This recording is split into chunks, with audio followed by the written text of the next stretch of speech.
I got hooked up with this guy named Peck, who you can look up. There's like a Vice piece about him, which I didn't know any of this at the time. And he's kind of like a shady character. He started prison fights. He started, there's a Vice piece about him like taking some other foreigner out to a fight. And I don't know if he bet on the guy or bet against him or how that worked, but he like left the guy there. And so that's who set up my fight. Oh, yeah. You're here now. So it worked out. It worked out in the end. You are now tuning in to the Relentless Project.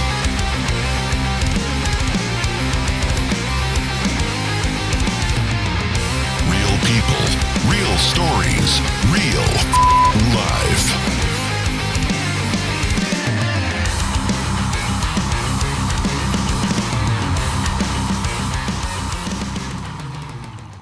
I appreciate you for jumping on. For those of you who don't know, I mean, this man doesn't need an introduction, especially from the Pittsburgh area, but we got Will Morrill. Inside joke. You had to be there.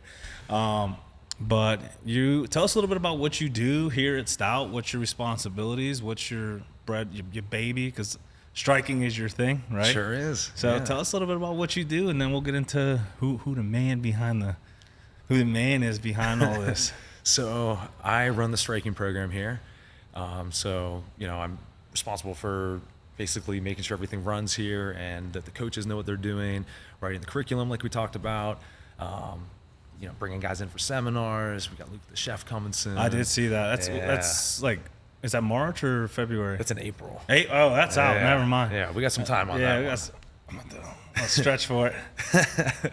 But yeah, that's basically what I do is I run the striking program here. How'd you get to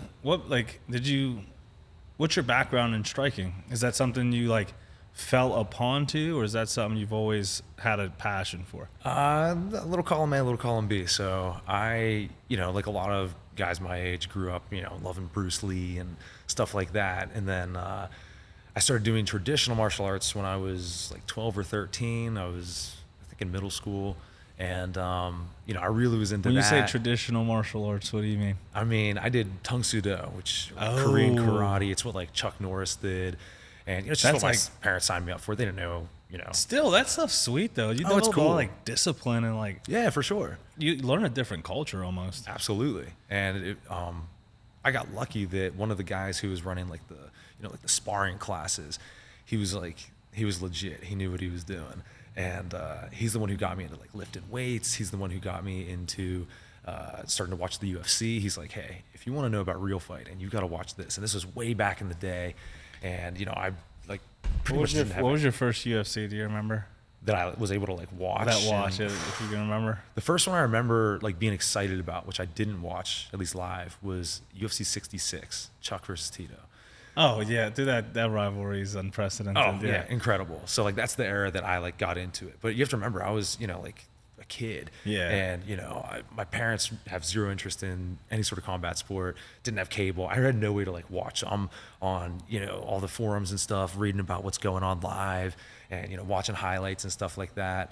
And I remember being at my uncle's house one time, and I saw like The Ultimate Fighter or something, and I saw Ivan Salivary talking about how nowadays everyone has to know everything, and I'm like, well, why am I just doing traditional martial arts? So then I started wrestling in high school, which I went to Shenley, and if you know about City League wrestling, I wasn't particularly good, and I didn't like get a lot better doing that, but at least I was had some exposure to it. To get you a different thought process going on. Exactly. So I started kind of messing around with that kind of stuff, and trying to learn jiu-jitsu on my own with some guys at the Tung Soo Do gym and stuff.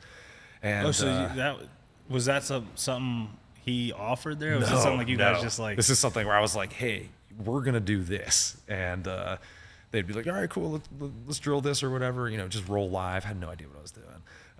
I still don't know what I'm doing. I've been doing this for 3.5 years. Yeah, you're a blue belt, right? I've been a blue belt for a long time. Dude, I got my blue belt not this Christmas, last Christmas.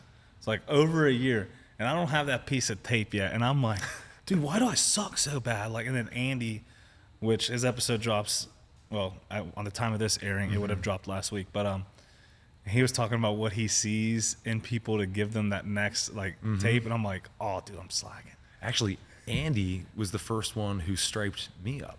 Oh, Yeah. Like how unofficially. the currents have tabled. So when I was a white belt, like I came on. I'm skipping a lot of steps here, but we'll get back to it. This is how it is. My ADHD is fueled by this podcast. Like I just Wonderful. We'll bounce around It's everywhere. good. But I started like actually doing jiu-jitsu when I started coaching the guys a lot. And I kind of skipped some steps, so I was doing open mats and stuff. And one guy was complaining. He was like, "Hey, Will doesn't have any stripes on his white belt. Why is he able to do open mat?" So right there, Andy slapped on those stripes. So for the longest, I was a 3-stripe white belt under Andy Anderson. Dude, so he put a green light on you real quick.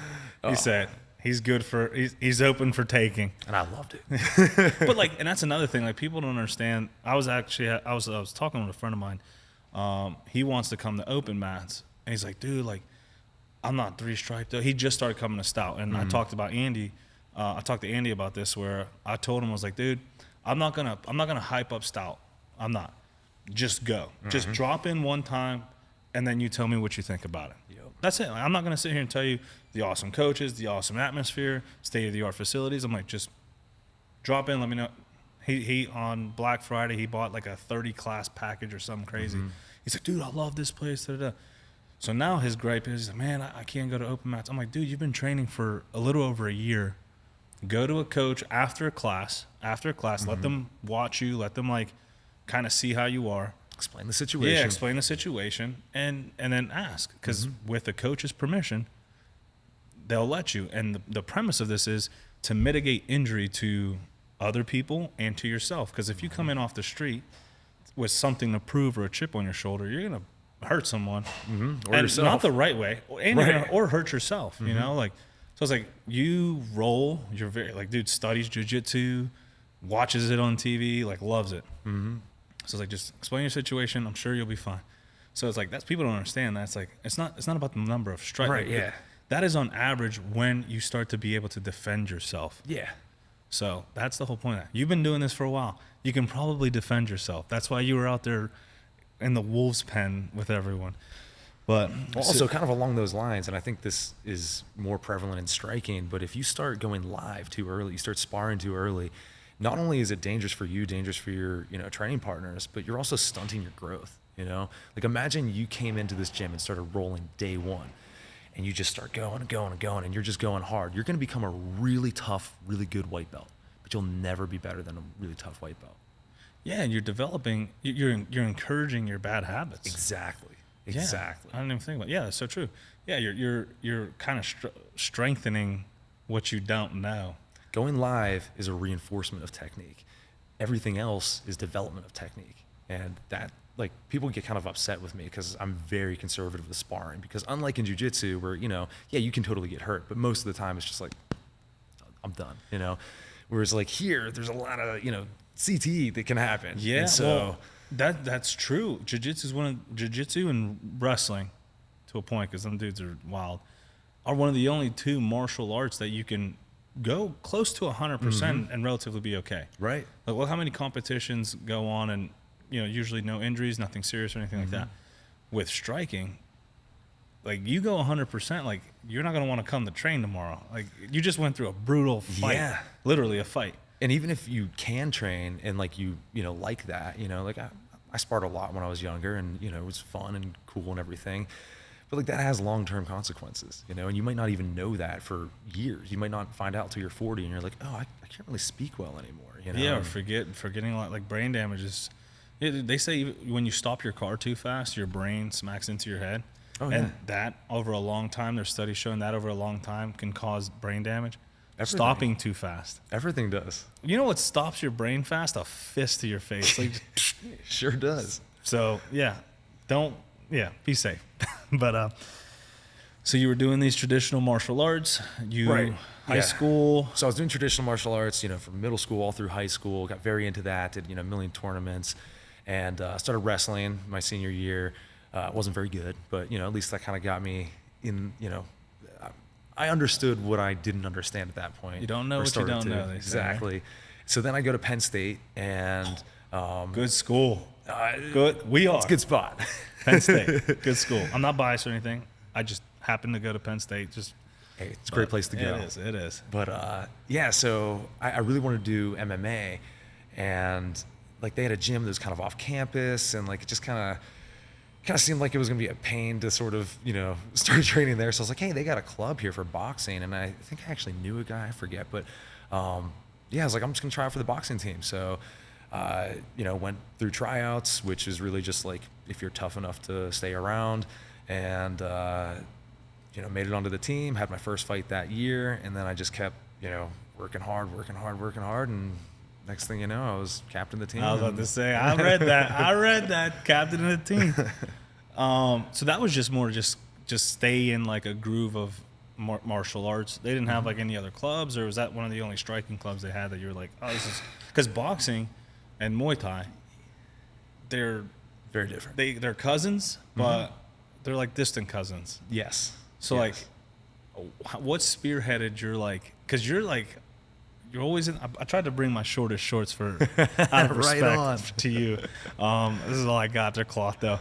But what dove you into the Muay Thai era of your striking? Oh, all right. So I'm about to skip another step here. Oh no, then go back. We'll go back. No. Because basically, like, I don't even. So I used to think of myself as like a traditional martial arts guy, and then I'm a boxer, and then I'm a Muay Thai guy, and like now I just look at it all as striking.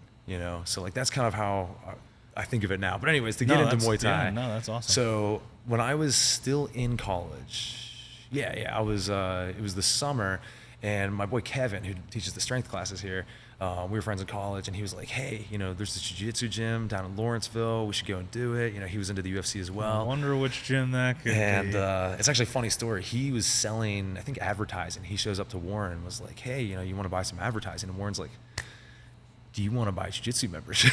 And just turned it around on him. So, Kevin was like, hey, you should come through. Went and trained that summer, met Warren, met Mike. This is, way, way back in the day, in the original little hole in the wall. It seems like Lawrenceville. all the like, everyone that I look up to here, that seems to be the origin of their beginning. So there's a lot of OGs from that spot. That's funny. And so like I met them, and then went back to school, kept boxing. So when I graduated, I knew I didn't want to fight anymore, but I very much wanted to be a part of fighting to some degree, and I felt like I was a better coach than I was fighter. So I think through Kevin again, I found out that their boxing coach had just left. So I hit up, I think Warren, maybe Mike, I forget, and I was like, hey, I hear you guys need a boxing coach. And Warren was like, yeah, come through on a Saturday. So I come through and we're gonna spar. And I was like, oh man, these guys are professionals. Like, I'm about to get beat up. I'm bit off more than I can chew. What am I doing here? And little did I know that back in the day, like MMA fighters they just sparred hard all the time. They didn't like know what they were doing. So I go out there, I'm piecing everyone up easy. And I was like, oh, this is fantastic. And they were like, hey, we like what you do. You start teaching us. So that's when I started, coaching the fighters. And then eventually I started working at the gym, teaching some strength stuff, and dove into Muay Thai and started learning Muay Thai, going super hard with that. That's when Warren sent me to Thailand the first time in 2015, and I trained at a gym called 13 Coins and fought out there. And you fought in Thailand? Yeah. Dude, what? How was that? Well, I was already like in my first like fight retirement. I was done with boxing. I was like, I'm not fighting anymore. But when you're in Thailand and you have the opportunity to fight, and it's like, why not? Dude, that's wild. It was wild. It was, surreal experience. Like how, like, this is gonna sound so bad, but like, how did you know what was going on? Like, I'm sure the rule sets are similar, but like, dude, I go to a different country, I don't even want to cough in the wrong direction. I'm like, wow. So I got hooked up with this guy named Peck, who you can look up. There's like a Vice piece about him, which I didn't know any of this at the time. And he's kind of like a shady character. He started prison fights. He started, there's a Vice piece about him like taking some other foreigner out to a fight. And I don't know if he bet on the guy or bet against him or how that worked, but he like left the guy there. And so that's who set up my fight. Oh, yeah. You're here now. So it worked out. It worked out in the end. And so actually Peck, the whole like boxing and just like stand-up fighting in general, it comes from a kind of dark, culture. And the first time I went to Rajamundry Stadium, Peck bet against Sung Mani, who was his fighter. And That's kind of dirty. yeah, it's Like kind either of you're dirty. not training me appropriately, or like you know Yeah. something I don't know, which Exactly. is also messed up. So he set up this fight. So I was like, hey, Peck says it's cool, it's whatever. So we show up to this festival. Well, first of all, I was like really sick because I ate everything. I ate all the street food, and probably some undercooked meats and mystery meats and whatever. So I'm not feeling great. Yeah, I And can imagine. They take like a group of us. It was me and this Iranian kid, some other fighters, and we went to this festival where they were doing I forget what it's called. It's Muay Baran, where they do the like the rope wraps around their knuckles, and I was like, this is great. Like, now I'm just gonna be able to starch some dude real quick. I'm not feeling so great, so I'll just get this over with real fast. And they do some fights, and I'm like, hey, Peck, am I up soon? He's like, oh, no, different location. So we go through this whole, like festival of fights, and I can't eat. I was just like, I think the most that I was able to get down was like this little orange drink. And You don't even know what it's called. That's the funny. It was orange. It was an orange drink. I'm assuming it was orange juice. I mean, I hope so. But so they take me to this festival. I fell asleep in the car. It was like somewhere near Cambodia. I don't really know. And we get out, and they're like, hey, who wants to fight this foreigner? And so this like relatively large, Thai kid was like, yeah, I got it. I found out later he had like over 100 fights. And Oh, dude. yeah, so How'd that go? I mean, I won, but I Oh, also okay, that's all that matters. I couldn't walk for like 2 weeks afterwards. Is it a So- lot of kicks? Is it like I'm not like So Muay Thai is super kick heavy. The way I was it's about to scored, say it's very yeah. Like if an American like eye watches like traditional Muay Thai, you'll be like, oh, that guy should win, and then the other guy wins because like punches to the head barely score, whereas like kicks and knees to the body score a lot. And like the pacing is kind of weird, and it's just like it's an odd sport. It doesn't really make a lot of sense to Westerners. It's like the golf of fighting. Yeah, well, I don't know anything about golf. Me either, like- but it's like I don't know. It just sounded good to say. I mean, I know nothing about like any sports outside of fighting, so they're all just a mystery to me. That's about it. Ugh, Do you call it all sports ball? Like, are you one of those guys? Ball sports is just like if you threw a ball at me right now, I'd be like, oh, like I'm terrible. Like people are like, oh, you're athletic. Did you play basketball? I'm like, dude, not at all. Like, I'm terrible. I would say baseball. If I looked at you, I'd be like, he probably played baseball. Never played organized baseball once in my life. Jeez.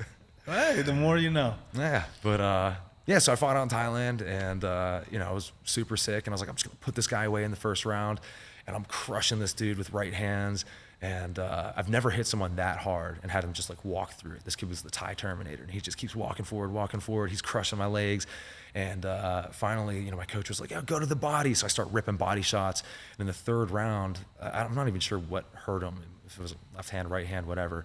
But I hit him, and he kind of played it off at first, and he walks over to the ropes, grabs on hold of the ropes, and he was like, and I was like, I'm about to go and like jump on this guy, and the ref grabs me, pulls me off, and then this dude just collapses and was just like out for like half an hour or something. Dude, this was my first fight experience, like not AMI fight. Mm-hmm. I'm next, and I'm watching my buddy go, and he ends up choking this kid and lets him go, and the dude like flops just on the mat, pops up, runs to the cage, gets on top, and passes out again. Oh, God. That's how long he was like Yeah. out. And I'm like, I gotta go next. Yeah. Like what? Dude, I was like shaking, bro. Yeah. I was shaking. I was so scared. Like scared. I don't use fear or scared a lot because that's not in my repertoire anymore. But I was scared, bro. And my corner dude's like, bro, you scared? I'm like, yeah, I'm fucking scared, dude. Like, Yeah, I'm about to go fight this guy. he's like, yeah, so is he. yeah. And I was like, I'm about to eat this dude the fuck. Yeah. Just fucking, and I'm like, oh, for real? You're like, we're in this together. All right, let's Yeah, go. and I'm looking at the dude. He's stone cold, just standing there. I'm like, shaking the nerves out. I'm like, dude's just standing there like this, looking at me. I'm like, this motherfucker ain't scared. No, this motherfucker, you lied to me, but I'm gonna go with it. But They're all scared. dude, going to a whole different country, like this is their sport, their life. Like them Muay Thai guys over there aren't like hobbyists. No. They're like day in, day out. Like that's one thing I did read and doing my little research about you. It's like Over there, it's like you live at the gym, kind of like the stuff our fight team is doing right now. They're just every story is like them at the gym fighting, training, jiu-jitsu. It's like that is their entire life. Yeah. And then this foreigner, what we call it gringo, They call it farang. farang comes and that's like knocks one of their dudes out essentially. What happened after that? It's just like you just walk out and everyone's like cool, or kind of strange actually. I get out, I'm like limping out. I got my legs kicked like 1,000 times. I didn't check a single kick, and I'm limping out of there. With your thigh. And everyone's like coming up to me and like taking pictures, and like there were dudes just like touching my arm and stuff. And I'm like walking away, and I'm asking my coach, I'm like, hey, why is everyone like crowding me? And he's like, you might be the first white guy that these people have like ever seen in person. And I was like, oh yeah. And everyone was like super cool. They called it the land of smiles, and everyone there was like beyond cool. And yeah, great experience.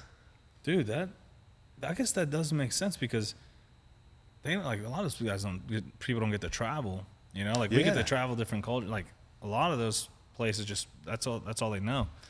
So and like we were go in like there. this little rural area, like out in the middle of nowhere. So it was just like this little festival outside. So that's wild.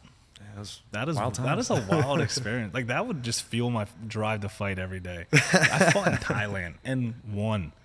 So you're gonna listen. No, you're gonna listen to what I have to say. Well, that's why people should listen to me when I say check kicks, because I know exactly how bad it is if you don't. You checked them with your thigh. I sure did. What'd you go to Penn State for?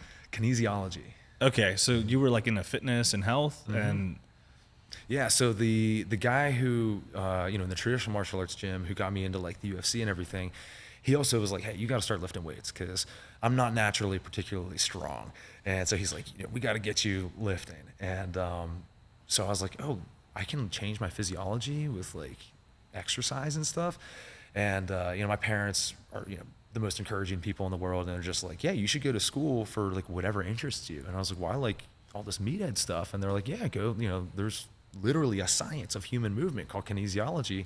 Go study that. So that's what I did. Now, was that more like just you to be better in regard to like your martial arts? Is that something you wanted to do for a living? Or was it like the exercising health portion part? Because like less that it was definitely more of like martial arts stuff. Yeah. So, but you had no like what's crazy is today you can make a living out of it, but like even a couple years ago, 4 or 5 years ago, or let's say the time where Warren started, like to make a living out of martial arts unless you owned a school was unheard of. Yeah. So like what made you to be like, I'm gonna find a way to do it? A couple of things. I would say number one, my parents, again, they're just like super encouraging. I was in a death metal band. They're like, oh, right on, go do that. Go drive to Cleveland and play shows and whatever when you're 16. And then, my dad's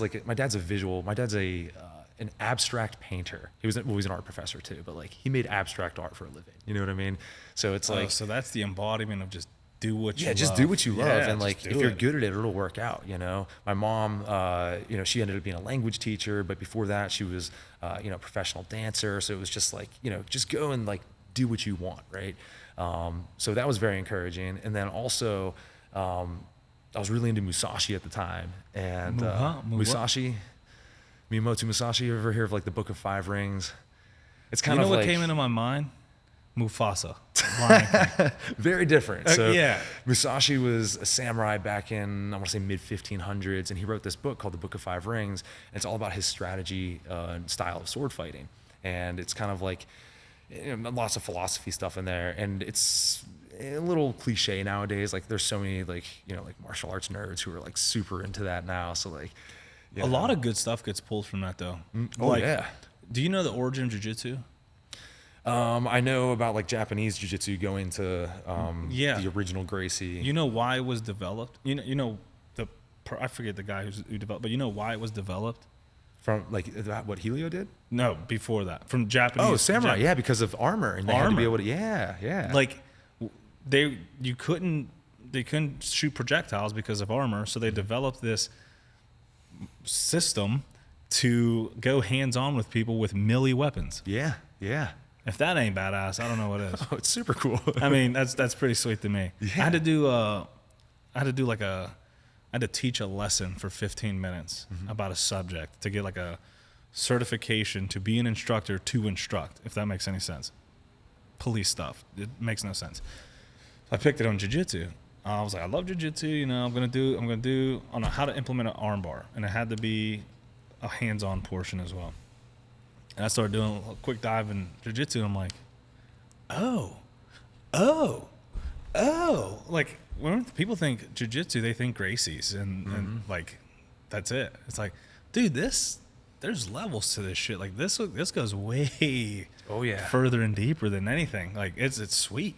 So, yeah, it was developed for that. Do you know the origin of Muay Thai? Is that something? Yeah, so I don't want to say origin, but there's an old tale. The guy's name is Nam something, PH something, I don't know. But he was a Cambodian prisoner, or he was, a Thai guy who was a prisoner in Cambodia. And I might be mixing up the story now, but I believe the Cambodian king said he would let him go if he could defeat like 10 of his fighters, and he went and knocked them all out. And like that's what like made Muay Thai like what it is today. That's a cool story. Yeah, that's a cool story. How did kinesiology and you have strength conditioning? Like CSCS. CSCS. That's what you kind of focused on. Kinesiology, there were 4 main majors. One was to be a gym teacher. One was to like go on and be a PT, I believe. I think that's the one I did. And then there was one to be an AT, and I want to say there was another one. To be honest, I don't really remember. But I did the one that was like, oh, you can like go on and do like other medical things or whatever. It just left things open. And I kind of, at least initially, was expecting to go on to grad school in some way. I'm the only person in my family who hasn't been to grad school. My dad's got an MFA from Yale. My mom's got. You chump. Yeah, I know. Slacker, bro. My sister's got a master's. My mom, I think, got a couple of them. I have a grandpa who went to Yale, I believe, too. I have a grandma who got a PhD, like way back. So like, I kind of expected. So that's a lot of pressure, actually. Like I'm the first person in my immediate family to go to school, to go to college. Like I love my mom. I attribute everything to where I'm at today because of her. She never finished high school. Yeah. Dude, it's wild to me. But if I didn't do my homework, call that chancla, the sandal came out. But like, a lot of my discipline and stuff like that comes from her, and she never finished school. So for me to go to college, I'm like, no, I'm already ahead. No matter how bad I do, I'm already ahead. Yeah. So it's not as much pressure. With you, it was the opposite of like everyone has these prestigious degrees and titles, and then so like, and you still stuck to martial arts. Yeah, I stuck with the meathead stuff. For people who don't understand like someone's drive, someone's passion, or martial arts in general, that can be a scary thing to like pursue. So what made you like actually stick with it? Their support. Yeah, there was no pressure. Okay. Yeah, so I shouldn't say that actually. There was a little bit of pressure. Internal pressure, I'm sure, like stuff inside, like and like wanna, like I want to do this, but do I? Because we see that a lot in today's age, and it's sad. Like you see young kids or something where parents try to live through them, and I'm glad that's not your situation, because who knows where you'd be, and who knows where Stout would be in the fight team, So it's like everything kind of plays its role, but parents try to live through their kids, and it's like, no, like this is what you need to be doing. This is what you need. But the kid is like, well, this is what I want to be doing. And you grow up to be resentful and angry and a whole other realm of issues. So, like, what do you attribute your success in martial arts to? That's deep question, that's a deep question. You're on the Relentless project, bro. Yeah, we touch on fun stuff, but it gets deep sometimes. I would say, I don't know, it's multifaceted. So I think, one, we can go back to my parents and kind of, again, being encouraged to just, like, do what you want and be good at that, Huge support system is important. Crazy support system, So doing that, I think that also like learning how to learn, you know what I mean? Like I grew up playing drums, and I was like, oh, if I can learn this one physical skill, I can learn another one, And then, I mean, I think some of it is nature as well. Like I just love martial arts. I love, the fighting sports. I love all of this stuff, and that's just stayed alive since I was a kid, and I still love it, and I just don't stop. If you love what you do, you never work a day in your life. Isn't that the truth? Something like that, right? Famous quote. I used to say famous quote. Yeah, no, it's true. Like, so if you find a way to monetize what you love, your success, bing, bing, bing. Like, Yep. what is success to you in martial arts, in your career, in your what you're doing now? What do you attribute as success? I would say overall, like in Overall. life, success is being happy, right? And that usually comes down to, doing things that are fulfilling with people that you like, and who am I to say what makes you happy and everything? Or that's No, but you. I'm asking, like, what is success to you? Because success to me looks different than to you, and oftentimes we see these, like, what do you call them? These motivational speakers on Instagram. Success, 6-figure bank account, success, house on the beach, success. It's like, is that success? Is that success for you? Sure, cool. Like that's not what I attribute success. Bob Marley himself said, are you rich? He's like, what is riches? Like, Yep. he's got everything he wants. He's got his family, good support, like motivating millions of people with his music. Like, he's very rich. In his mind, he was very rich. Exactly. But And in today's age, monetary, is it rich? Like, so what does your success look like? happiness. Happiness. Yeah. Being happy with my friends and family, that's top of the That is simple. top of the ladder. Yeah. Yeah. Dude, the simple things is what keeps you going. It sure is, but that can, branch out into more, complex things. So, doing things that I love with, people that I really like martial arts, that can get now significantly more complicated. And, what was success there? Is it getting someone into the UFC? Is it getting to a UFC, title? Is it, having a striker go pro or go fight in Thailand or, and those benchmarks kind of change over time. But I think one of the big things for me is taking someone from not necessarily zero, but like playing a large part in their development, getting them to the UFC. I think that's one of my big goals. So, in talking about that, let's go into like kind of your coaching philosophy. What are some? Yeah. Oh, I saw the spark in his eye. I love it. Because I have a huge The only reason I started this podcast is because I love hearing about what people love. I have this like desire to learn everyone's story, because when you have a passion for something, dude, like I'll find myself at a bar talking with someone, and then when you say something that they're so passionate about, and their seat changes, they're engaged, they're looking. I fucking love that. Yeah, dude, I'll talk all night with someone about what they love to do and why they love to do it, and what like developments and stuff like that. So like coaching is a huge part of who you are right now. Like, yeah, you're a striking coach. They always see you in the corners. I love what the Stout pages and fight team's been posting lately with like you guys in the corner, like looking while you're training and stuff like that. And you can just see in your faces, like, you're not just like there, you're like there. You're analyzing movements and patterns and behavior. Like, what is your coaching philosophy? Again, very broad question. Very broad question. So I guess overall, it is to, as everyone knows in striking, hit and not get hit. But again, things start simple and they get much more complex. I think that you also kind of go through waves of what you find important. So, when I first showed up and started training, MMA fighters, I was like, oh, you guys all suck at boxing. We need to focus on boxing, right? And that was like really my philosophy for the first, year or two of me doing that. One, because that's what I know, and two, that's, where we were at that time. So I think these things change. I think right now, the biggest thing that I'm trying to hammer home into our fighters is position, because everyone understands position in jiu-jitsu, right?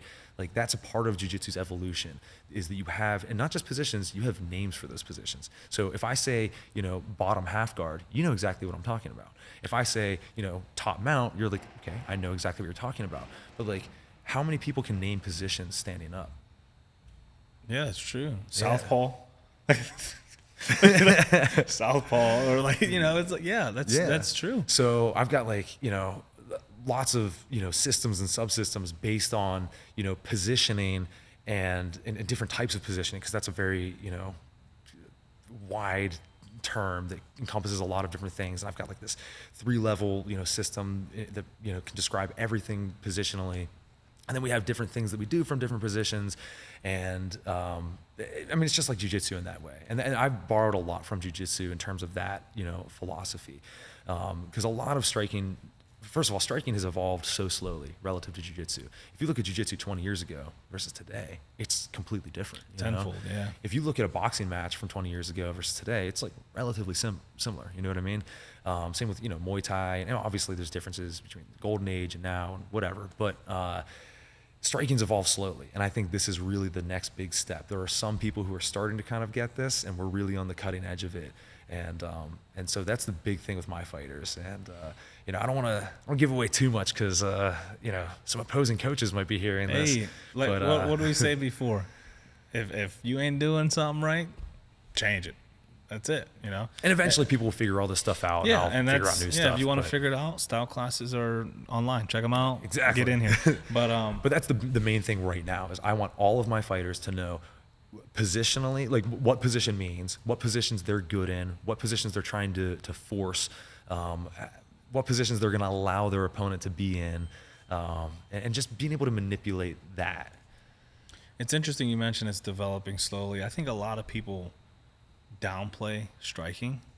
I recently I do our police department's defensive tactics, and I like to go to a lot of trainings, whether I've never heard of the company, I've heard of them. Like I do a lot of shiv work stuff, which Sean obviously teaches the civilian portion of it.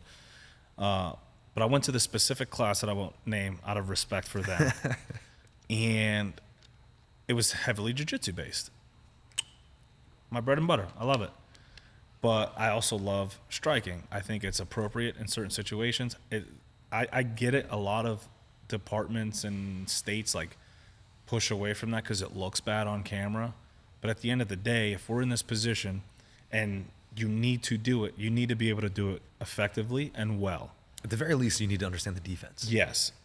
And I'm in this class and, I'm doing jiu-jitsu and then, I will fake a couple strikes, whatever. And the dude oh. And I'm with my buddy too. So we kind of understand how we train together. Right. When we're at our station, we're we'll throw a knife in the mix, we'll stab, we'll punch, and he's here, whoa. I'm he's like, well, we're not going over striking. I'm like, no, I bet, yeah, totally get it. We're in the corner. I didn't even think anyone was watching. He's like, yeah, striking is if you can get into a position in jiu-jitsu, of course you can strike. Duh, that's all you need to know. There's your striking lesson. I was like, oh, all right. What do you think about that? In a self-defense scenario. Yeah, exactly. Context is important. For self-defense. Is striking just there? No. No, of course not. I didn't think so. I wanted to ask an expert. Yeah, no. Striking is, as complex as any other style of martial art. You have to understand it. And again, kind of getting back to the whole positioning thing, so many people think of striking as all right, I'm gonna learn how to throw a jab. That's great. But then where do you throw the jab from? Why are you throwing the jab? How are you throwing the jab? What are the other variables around this jab?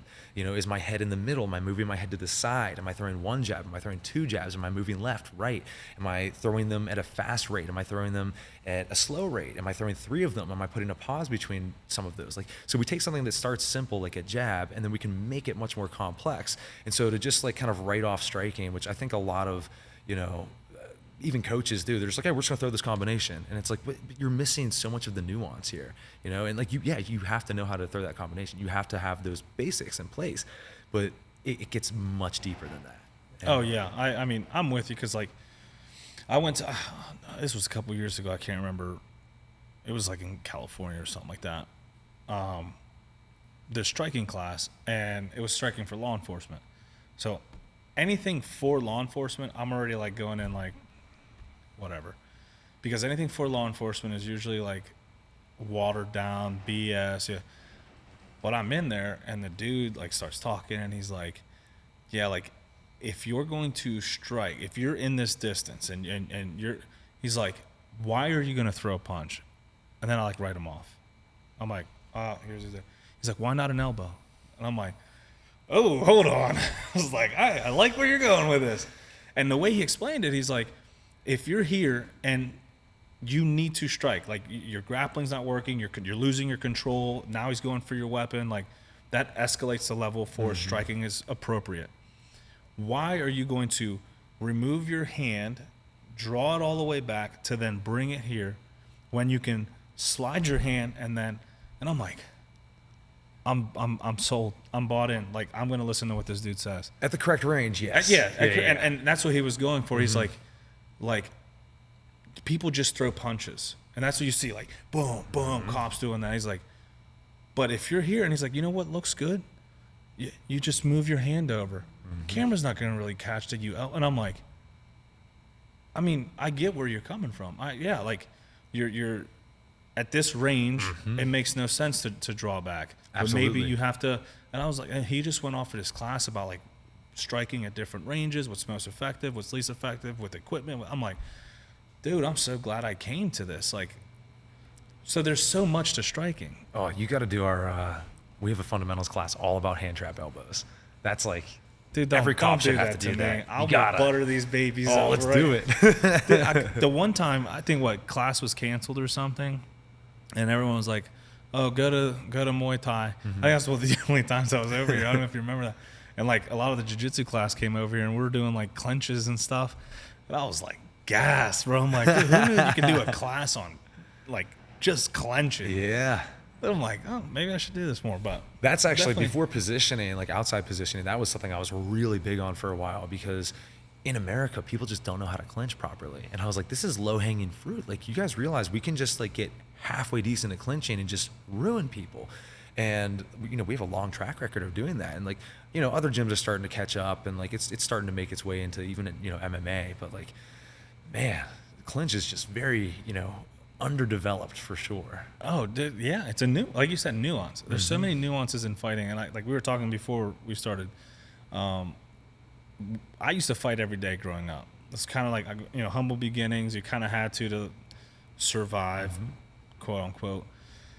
And then I learned how to fight, and I realized, I'm like, dude, this isn't as barbaric as like people make it out to be. You know, like, I watch UFC with people, like we're watching fights and stuff, and you can tell the people who train and the people who don't train, they're just like, and I'm like, oh, you caught him good. Like, that was a good one. Like, and you're just like, you're watching what they're doing and their positioning and their movements, and like the people who, you know, they get punched, and the people are like, oh my gosh. He's hitting him on the ground? I'm like, he actually, I think like he preferred that rather than what he blocked. Like, that's what he preferred.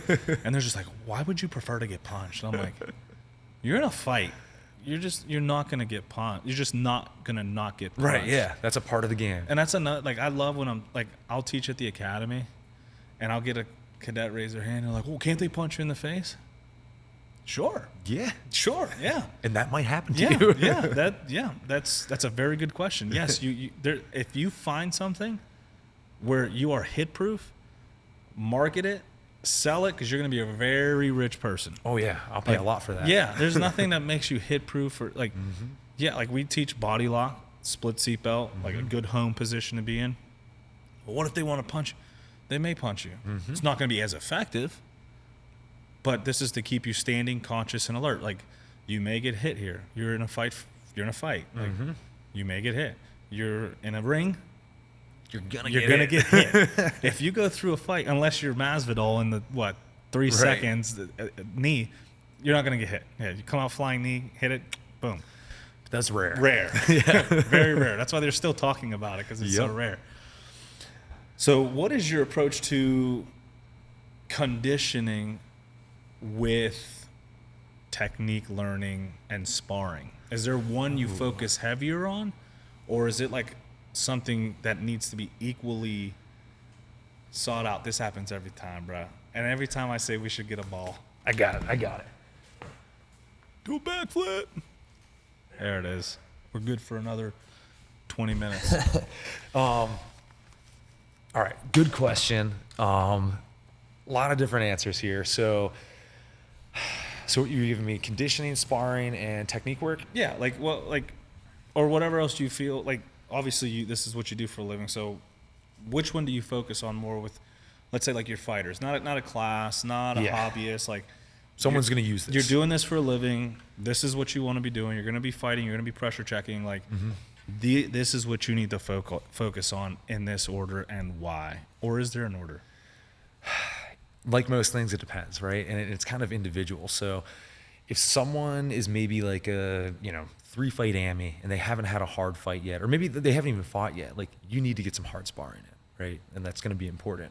Whereas someone who's like a, 30-fight pro, they probably need significantly less sparring, right? And lower intensity. And that's a whole different subject. But sparring, it's a necessary evil. And I shouldn't say that, it's fun. But, it needs to be, prescribed appropriately, just like any other sort of exercise. Technique work, I say, is pretty much always the most important. You have to have good technique. You have to know what you're doing, and again, the reason why like MMA fighters in particular peak so late relative to like a boxer is because there's so much to learn, so the faster we can make that happen, the better. So technique work is just like at the top. Conditioning is weird because if you're doing everything else right, conditioning should more or less take care of itself. Like, I'm not one of those guys, like people are like, oh, coach, should I be running? I'm like, why would you run? And they're like, oh, I gotta get my cardio up. I'm like, I just watched you roll for an hour and then you came and did a striking class and you like pushed hard the whole time. Like, why do you need more cardio? Oh, I felt tired. You're supposed to feel tired, Yeah, no, so that's actually interesting because I always feel, and obviously I don't condition as much as I should, if you couldn't tell. 230 at 5'7" probably isn't the best. But people always feel like running, you need to run to be conditioned. My buddy, he's a pro boxer now, runs his ass off. Like, runs 6 miles a day for fun. Literally says, he's like, oh, it's fun, I was bored. I'm like, okay. And boxes. So that's a conditioning in of itself. Before he started learning jiu-jitsu, we would roll. He rolled one time with another buddy of mine, and he was gassed. I'm like, how are you gassed? You run all the time. He's like, bro, I've never done some shit like this before. So on that note, like, specificity is like really what important. better way can you get better at rolling with a human or clenching with a human than rolling and clenching with a human? Exactly. That's why I think sparring is huge, in my opinion, because it's like you can shadow box, you can hit a bag, all have their appropriate reasons, but like looking at another human, studying another human, analyzing their movements in real time, obviously slowed down, but like there's no better way than to like unfriction your mind. I think high level pad work is better because pad work, and I say this in classes all the time, good pad work should be a blend in varying quantities of bag work, right? Like, if I'm just holding for a combination and you just throw those strikes as hard as you can to the correct areas, it's like hitting a bag, right? It's also somewhat drilling because I might say, hey, check this kick and fire back with a 2-3, or do this and then disengage and move out of the way, or something that becomes more interactive, but it's scripted and they know what's going to happen. And also some amount of sparring. So maybe I'm calling for jabs and my guy's getting too heavy on his front leg. Well, I just throw a low kick and he doesn't know it's coming, but now he's got to deal with that, right? So quality pad work becomes the best of everything if you do it well.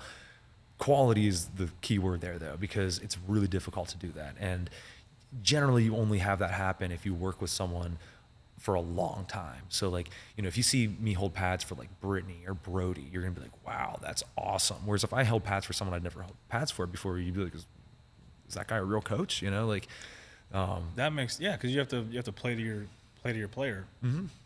And you get more of those, like some of the drilling aspects. So, you might have a long sequence, or like, or positions, or, how do I phrase it? I don't give too much away, but if you, the man of secrets. I bring people on the show to divulge secrets, and he holds them. I'll tell you some wild stuff about like pad holding and codes and stuff like that when we're not perfect being recorded. But suckers. But like if you watch, like especially Brittany, we've been like getting her ready for a pro fight for like a year basically. Don't even get me started on that. It looks like a I'm fight, upset. where it's up, down, jiu-jitsu, striking on the ground, striking standing up, and we have like long sequences that occur from like one word, or just from like the way I hold pads, or things like that, and that's where pad work is just like super, super valuable, especially for her because we're doing everything. And, she's taking me down, 2-3 times in a round. Well, she just, got a legit takedown on a 200-pound dude. So when she's doing that to a 135-pound woman, it's going to be way easier. So, like, good pad work is, in some ways, like, like we were talking about before, you get the conditioning aspect. We have, you know, some of the best from bag work, some of the best things from drilling, and some of the best things from sparring, all combined into one. That makes sense. Yeah. That actually makes a lot of sense, because you're getting the mental stimulus, you're getting the friction, you're getting reactions. All that stuff. And that's why I love, like, when I start a class, you know, we'll do like, we do like the cover and close, which Anti-Fragile's huge on that, and ShivWorks is too. And when you start drilling it, everyone's like, okay.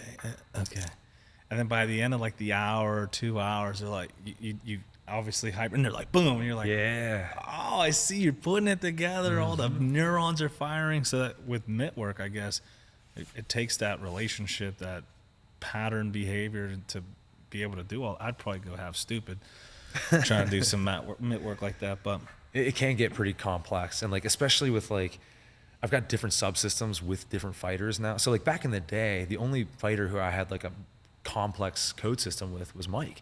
And so it's just like one thing, and we just speak that language now. But now I have different subsystems for different fighters and in different sports now too. So like I've got Brody, you know, he's a kickboxing champion.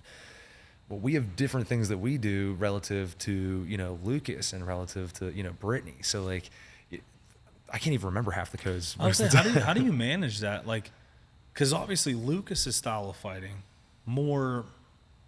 he's like one of the more nimble ones we have. He's very energetic. He's the one who will somersault out of something versus, you know, someone else who maybe a heavyweight, right? One of our heavyweight fighters. Yeah, they're not going to be doing the stuff that Lucas does. They have an entire, but they are striking. Yep, it's your responsibility. How do you manage all the fighters? That's a great question. Styles? That's such a good question. So first of all, that's something I'm very proud about with our system, is that we've developed a lot of people who have different styles. You know, you can, like, it's not like, you know, you're not like, oh, I'm going to go fight a stout guy. Oh, I know he's going to fight like this. Like, nah, I'm going to develop his style. So it kind of, I think we were talking about this before we started recording, but like the way the curriculum is set up here, striking wise, is, you know, fundamentals is technique, right? Everyone learns the same techniques the same way. We build that base. Intermediate's where we start to, you know, learn a lot of the concepts and how do we apply these techniques?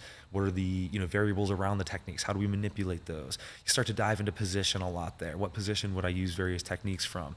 And then in advanced classes, that's where you develop your style. How do I implement these concepts? How do I, you know, really make it my own and the best from my style and my personality and everything? So, you know, we try to develop them for that.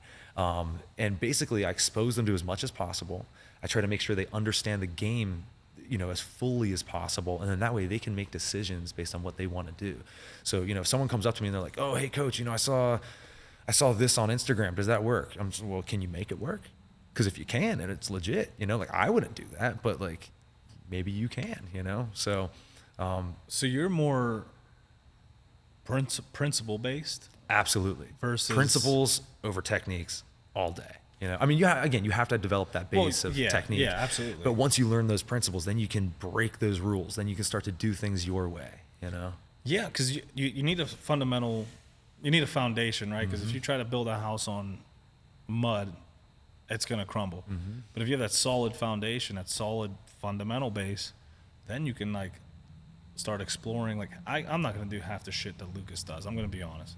I'm not built for it. Me either. Yeah, like, but pulling out his principles, I can apply something like that.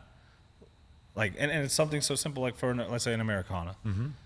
Like I can muscle you, most people, to where I want you to be. However, if I go with, there was a 300-pound dude that I went with, and the dude's conditioning was insane. I don't even know how that works, but I'm not muscling him anyway. Yeah.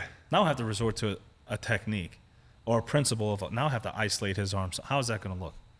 And again, that's the thing, is you're looking at the principle. So like, you know, again, using Lucas as an example, he'll hit like a cartwheel pass, right? I'm not going to do a cartwheel pass, you know? But what's the principle there? We're going from, you know, in someone's guard to past their guard, right? There's a bunch of different ways to make that happen. And as long as you understand the principles that allow you to do that, then you can, again, pick the techniques that work for you. The fall over pass, I've mastered. Oh, I'm a big fan. Oh, I'm there. But so, you know, I try to do similar things striking wise as well. And really, again, when people get to the correct level, empower them to do things the way that they see fit and the way that works for them, So what is the importance of continuous learning? In, like, have you had a student, obviously no names, who's been like, oh, I got it. Like that attitude. Oh yeah. How do you manage that? It depends. Because So, as like, a coach, you want someone to be successful. well, okay. So I think our gym, we have a culture of growth. We have a culture of development. So like, we don't really have a lot of guys who make it to the top who are like, yeah, that's it. I'm done. I've got it. Right.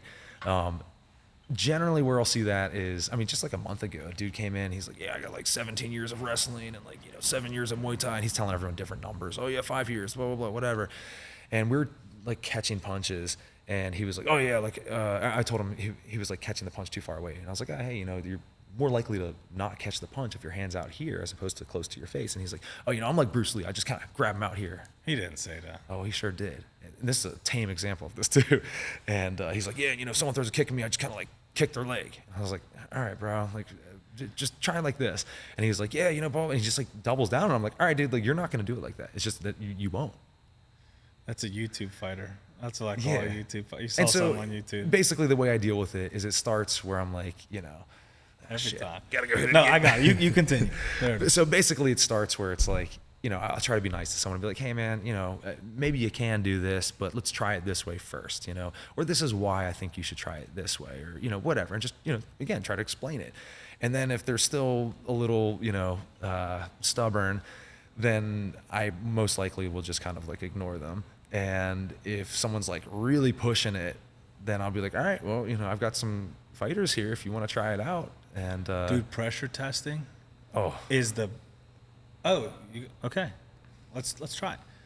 Like, and I did GST for my defensive tactics instructor. Like, you need like a certifying body, so they were my R's. And my instructor was doing something all week that we didn't know. He'd be like, "What would you do here?"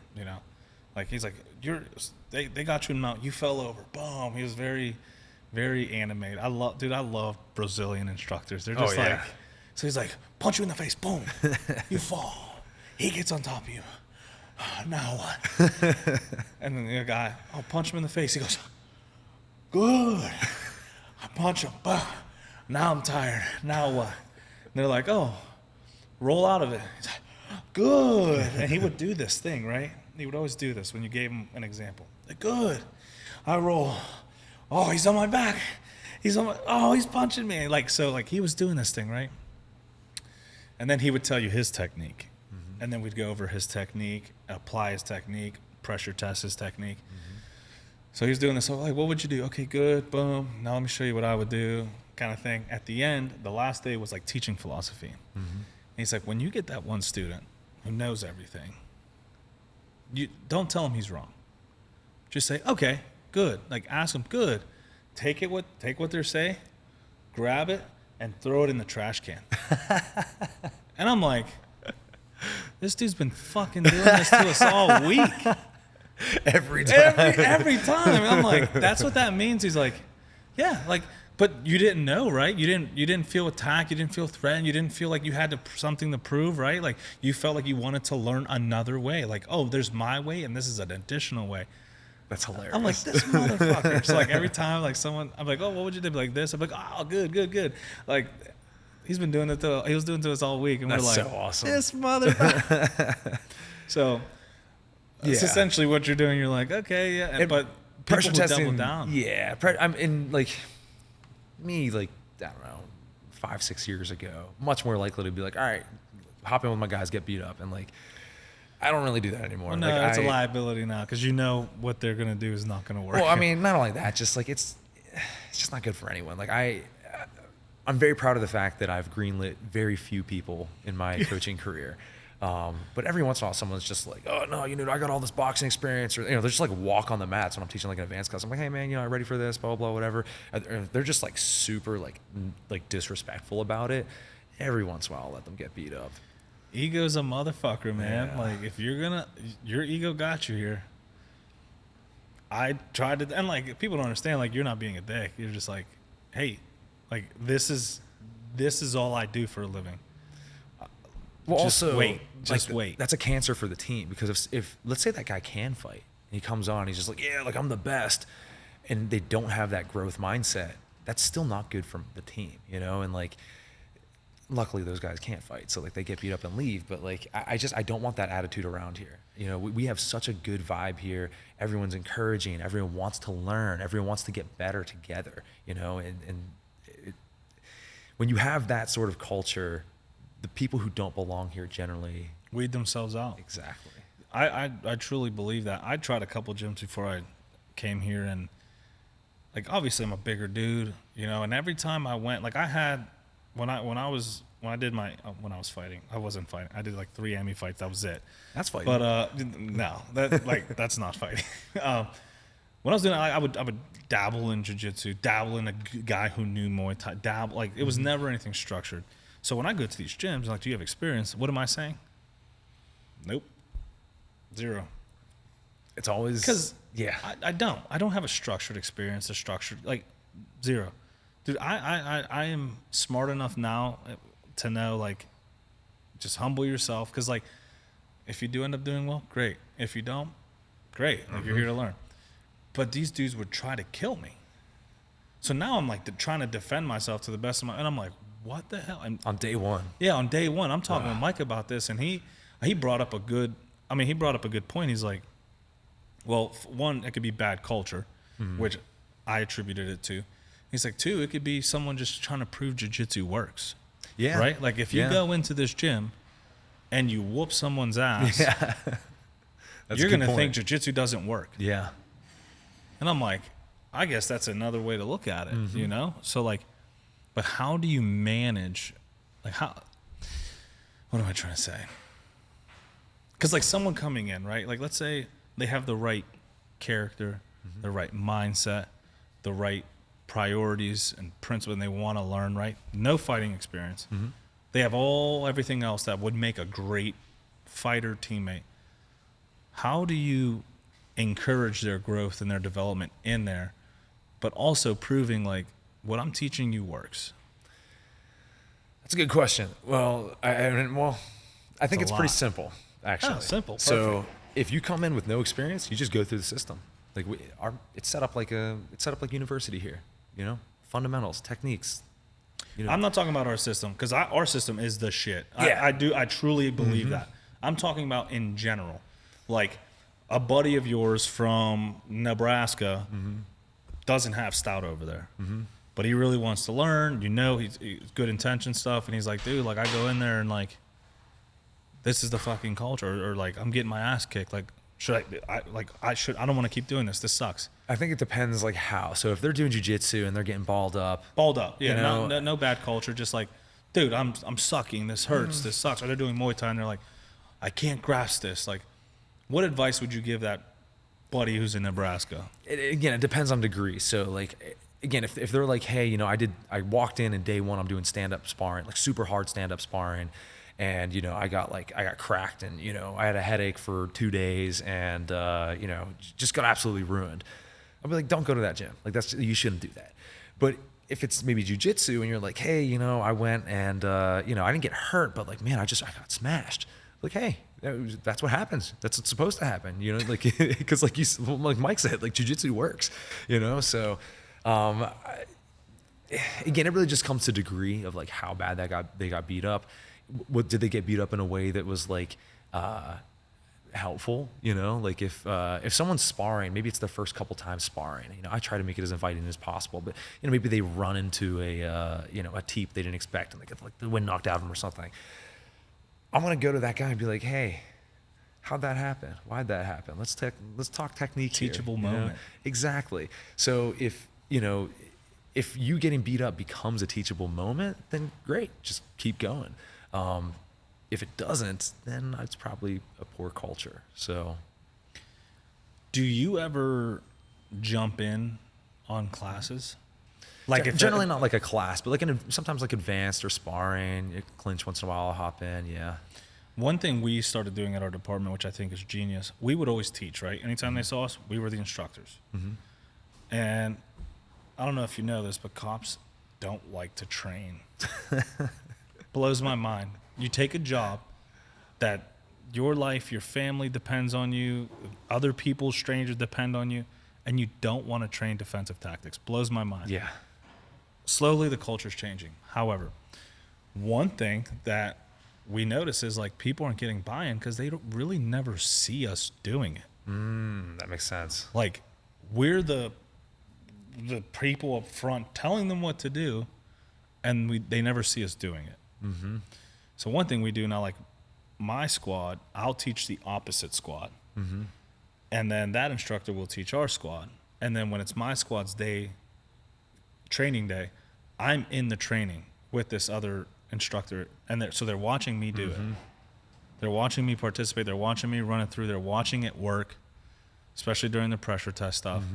Do you ever do anything like that where like you have one of your instructors teaching and you're like, I'm gonna sit in on your class, not to like, I'm gonna go through the motions with you. I'm gonna learn today. Occasionally, but not for like necessarily that reason, because I don't really.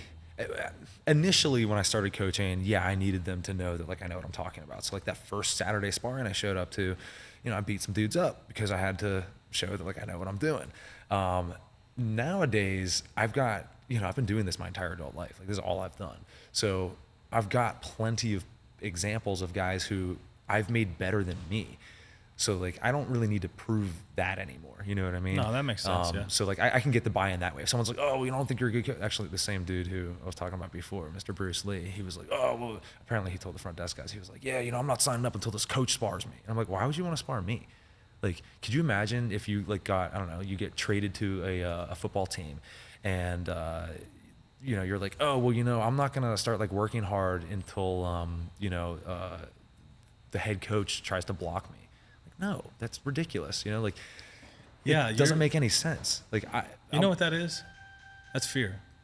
Yeah. I'm not ready for this. Fear and stupidity. Yeah, well, those usually coincide sometimes, and it's a fear of like I signed up for more than I bit more than I can chew, and I'm gonna make an excuse now because I know he's probably not gonna spar me. So this is my scapegoat to be like that's why I didn't do this.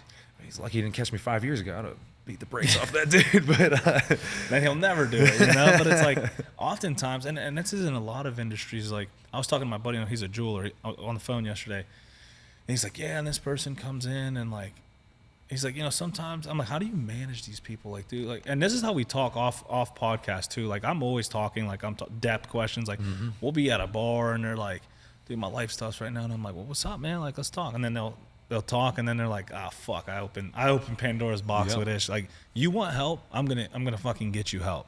If you don't want help, tell me flat out. Just tell me you want me to listen. I'll fucking listen. But like people forget that, and they'll be like, but like he's one of those dudes. He's like, yo, like what do I do? And I'm like, dude. So the issue was this person came in. They wanted a certain, I forget what type of necklace, branded. He's like, yeah, we got that. He's like, they dropped off a watch for me to change the batteries, mind you. $10 service. And they're looking around and stuff, and they're making conversation. Oh, do you have this necklace? I'm like, oh, yeah, I do. Well, right there, like their energy changed. And he's like, yeah. And then they're like, well, do you have it in gold? I'm like, yeah. Well, do you have the blue charm? Yeah. Well, do you have this charm instead? He's like, yeah.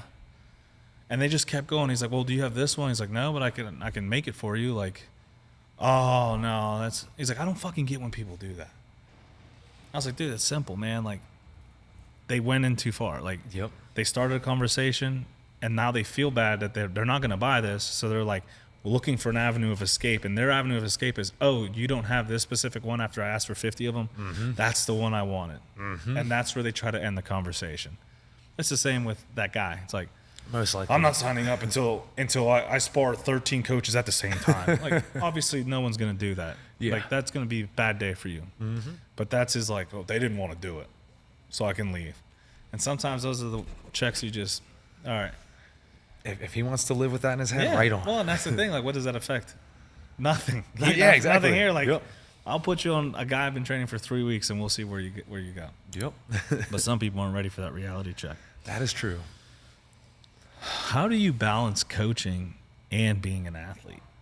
Like, do you still train jujitsu? So Let's plug in some jits. All right. So to answer your first question, how do I balance being a coach and an athlete? I don't. I stopped training like very like seriously, not even like seriously. I stopped training like just as much as I kind of wanted to whenever I took over the program in 2019. I was just like, if I have time and energy that I can devote to training, I'm here. I'm like, I should be developing my guys. And I just like, that's what I care about more. You know what I mean? Like, I don't have any aspirations to fight anymore. Yeah, I love training. It's great. I hop in where I can. And I still do train. I lift weights and I do jiu-jitsu from time to time. We do more of that. We'll get onto that. But you heard it. I want all you Stout folks, make sure he's in classes. You'll see me. You'll see me. Yeah. Oh, dude, this is on the internet forever. They'll see me. They'll see me. Okay. But they'll see him on the wall. Just what's up? But yeah, like I very much like put coaching far above my own training, and so I don't balance that really well at all. With that said, jiu-jitsu wise, Mike and I were talking. I guess someone at the last like belt promo was like, "Yeah, Will's been a blue belt for a while. Maybe he's ready for purple." And Mike, he's calling me on the phone. He's like, "Dude, I'm like your biggest fan, but like you haven't done jiu-jitsu in like 6 months." I was like, "Yeah, dude, like I'm not a purple belt." And he was like, "You got to quit fooling around. Like this year, you got to become a purple belt." And I was like, "All right, I'm actually gonna train." So I will. That's like one of the hardest belts to get too. They say, because that's like now you start developing your game. Well, I've been a blue belt for like I don't know 8 years or something. Really? So. Oh, ain't nothing, man. You'll be there. Tell us a little bit about your book. I found out you had a book. Yeah. So that's right. I was going to tell you beforehand. I didn't intend on writing a book. So what had happened was we had like a pretty large squad of guys lifting all together. The fight team lifting together, and I developed the system like specifically for fighting. And, I thought it was pretty simple, easy to follow, and everyone just kept asking me dumb questions. They'd be like, "Oh, how many reps do we do on this?" Or, "How many sets of this?" Or blah, blah, just asking me things. And I'm like, "Guys, we've been over this so many times." So I was like, "Here's what I'm going to do. I'm just going to write this all down. And then if they have a question, I'll be like, read this first. And if you still have questions, then ask me." So I start writing. And I'm like, well, this could be expanded upon. And then I start writing a little more. I'm like, well, this doesn't actually fully answer this. And I'm writing more and more. I'm like, all right, well, I was going to be like one page that I just gave to them, like kind of facetiously, like, hey, read this first. FAQs. Yeah. And now it's like, it's a lot. And then I was like, I should make this into a book. And, especially at the time, I was writing it probably in 2017, 18. And there wasn't like a lot of, high quality strength and conditioning, in the MMA world, and fight sports in general are just so far behind on that. Because you see, that's true with football. There's this with basketball. There's certain exercise, but like combat sports, like, do you want to lift heavy? No, I am probably like people are like, why don't you fight again? If I fought at 230, I would die. I would die with the folks that like. Do you know what 230 is in the fight world? It's a big boy. Monsters. I'm 5'7". No. So like there is a nuance to how you train for combat sports. Yep. And your book, it's called, the Combat Sports Strength and Conditioning Manual. Pretty damn self-explanatory. Yep, it's exactly that. So like you just like, I'm gonna explain this for my guys. It was originally just for my fighters, and then it just like kind of grew, and then I was like, there's not a lot of like good quality information out there, and I was like, I'm just as qualified as anyone else. I got my CSCS. I went to school for this. I've been lifting since I was 14 consistently. Like I know this stuff works, so I just put it out there, and it was received pretty well. And is that something? Did you give it to the fighters first, or is it something you said, hey, I have available now? Like, I don't remember, but I send it to all the fighters when they're like cutting weight or they just like have questions about lifting. I'm like, I just do this. And you got questions. And you said you're looking to maybe revamp that. Yeah, so I do want to update that. Like, I've learned so much. I published that in 2019. Organic. This sport's organic. It's always and there's just like so much more that I can add to it and tweak and little things that we do differently. So I am going to do like an updated version of that eventually. But there's a quote, I want to say Tim Ferriss said it, but like when it comes to writing is only worth it when the pain of holding it in is higher than the pain of getting it out. And the pain of writing a book's like pretty high. It sucks. So I'm getting close to that point. Can I mic drop? I don't know. That's not even my quote, but Still, dude, that's. That means I you have am a lot getting to close say. to it. That means you have a lot to say. I'm actually closer to writing a striking book than I am revamping the strength and conditioning book. But it takes so much work. Oh, I don't even want to know how. Like, I've got multiple books like outlined and instructionals. There's just so much in here. But bro, what's up? I'll help you. I'll voice it. And now, the strength and conditioning book. See, dude? There we go. Ah, I'll be the voice of it. Look, you heard it here first. No, voiced by the Relentless Project. But and do you see yourself doing anything else with this particular book, like pushing it more, or this version of the book? I'm like, I don't push it. Like, it sells on Amazon. You know, like, I'm thankful for that and everything. But until I revamp it, I'm not gonna like advertise it again or anything. I mean, it's still into an solid audiobook? information. I thought about that because I was very upset when I went to buy it and it wasn't on Audible. The thing is, it doesn't really make sense as a spoken, text. Like, does it though? I don't know. I wouldn't want to consume it in that way. You're gonna do 3 reps of 5. I mean, maybe that's something I should look into, but like, I look at it more as like a reference thing, and you're like, oh yeah, like, it's let like me a check. reference guide. Yeah, Okay. and like I'm thinking of like if I was listening to like a book on my phone, and I was like, oh wait, no, I got to get back to this chapter. Oh wait, let me go back to here and like listen to this part. I don't know. It wouldn't. Well, that makes sense. And I'm a pretty visual so person. So is it more too. of a? So is there a lot of graphics? Is it graphic heavy and stuff like that? Not really. But like, especially when we start talking about like sets and reps and numbers and, percentages of 1 rep max and stuff like that, like for me, I have to see it.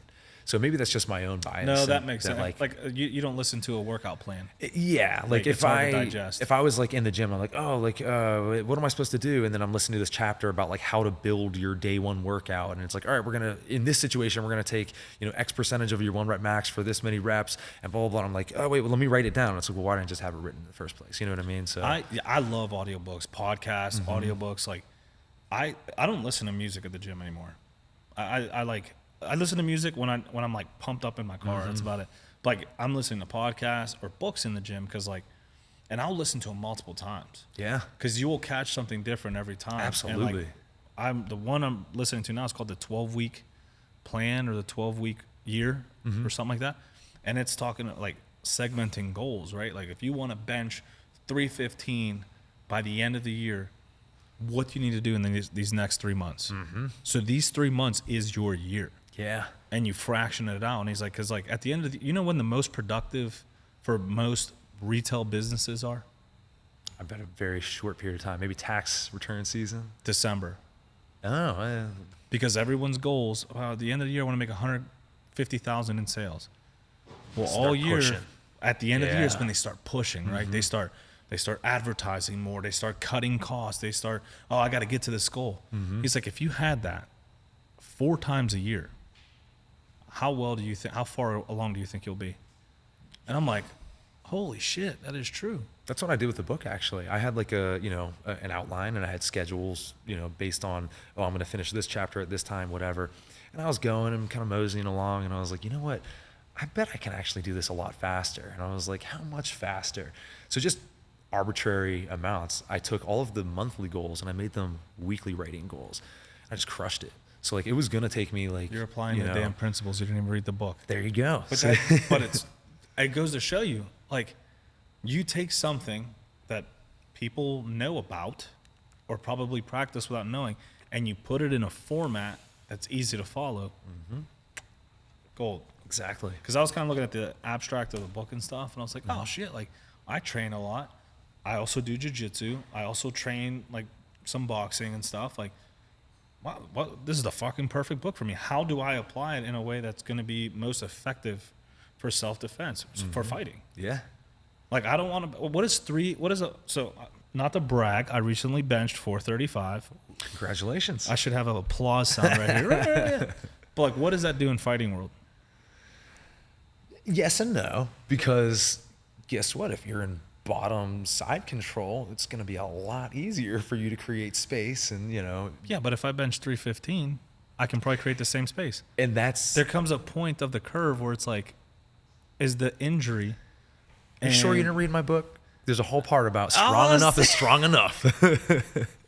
Because once you get to a certain point, so like, you let's talk about say, that for real? oh yeah, no, there's literally a part that says strong enough is strong enough. That's a key principle in there. Because if you, so like my benchmark, I mean, not my benchmark, but like kind of the arbitrary benchmark that a lot of people have for deadlifts is double body weight, right? And that's a good place to get to. And I know that for me personally, when I got to double body weight deadlift, like I felt a significant improvement in my athletic abilities. So if I get someone from, being able to deadlift, whatever, to being able to deadlift double body weight, for me to take them from that to triple body weight is going to require so much more energy and like significantly more energy than it took to get to that point. And, for what? Like you said, you're able to do the techniques with enough power and enough, force for it to be effective. Why would we then waste all of this, like literally time, energy, and most importantly, like recovery abilities to, go further? That's literally my struggle right now. I'm like, is it worth it still? But with that said, lifting weights is also really cool. So like, if you're like, hey, my goal is to bench, 450 now, that's great. Go do that. My goal is to be a fucking menace of the other side of this wall. That is my goal. Well, then, you might have to cut the bench back a little. When I walk in, I want the fundamentals class to look at me like, go to intermediate, go to intermediate, go to intermediate. I mean, the thing is like, even if you were taking like all the gear in the world, there's a finite amount of like recovery that you can do. And if you want to be like, hitting enough jujitsu classes and still like, boxing a little bit and still, get your, police, self-defense training in and still lift weights, like you can't recover from all of that at a super high level. It's just not possible. There's no one who is a world-class powerlifter who is also, a world-class marathon runner and also, the best black belt in jiu-jitsu and also like, all these other things. We do get into that specificity. And so, being strong is good for everything, but then pushing beyond those levels, you hit points of diminishing return fairly quickly. I need to buy this book. I'm buying this book as soon as I leave here. What have you heard any feedback about other than me like drooling right now because this is like the exact book I need? It's been generally well received. People have told me nice things about it. I very much appreciate that. So your book, your coaching, what, I don't want to say what is a success story of yours because you got a lot of people on the up of succeeding, but what's what's one of your core memories of a student of yours that like put it inside your heart to be like, this is why I do this? All right. I'm sure you got a few of those, but like, what's one? I just told you this and something popped into your head. All right. First thing was Mike, right? But like, that's kind of cheating. That's because, not cheating. Well, Mike's all right. He's all right. Dude. I mean, first of all, like I kind of fell into that, right? Like I was 23 years old and I had this professional fighter be like, hey, you're going to be my coach now. Like that's an anomaly. Yeah. Right? Okay. Not Mike then. All right. First one that pops in my head very recently, Brody won a kickboxing championship. He is the first striking champion ever out of this gym. Also, kickboxing is not his main sport. He's mostly a Muay Thai fighter.